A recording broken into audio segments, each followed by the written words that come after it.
పిత పుత్ర పవిత్రాత్మనామమున ఆమేన్.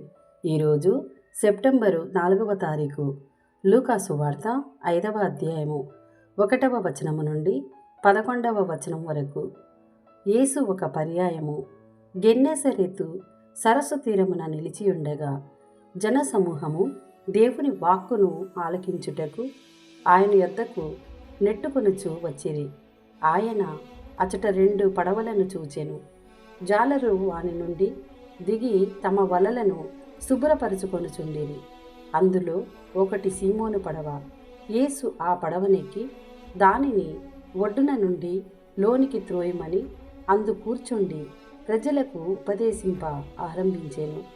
ఉపదేశించుట ముగించిన పిదప యేసు సీమోనుతో, మీరు పడవను ఇంకను లోతునకు తీసుకొని వెళ్ళి చేపలపై మీ వలలను వేయుడు అనెను. అందుకు సీమోను, బోధకుడా, మేము రాత్రి అంతయు శ్రమించితిమి, కానీ ఫలితము లేదు.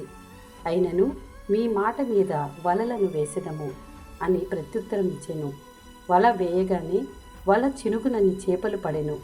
అంతట జాలరులు 2వ పడవలోనున్న తమ తోటి వారికి వచ్చి సహాయం చేయుడని ప్రాధేయపడగా వారు వచ్చి 2 పడవలను చేపలతో నింపగానే పడవలు మునుగునట్లు ఉండెను.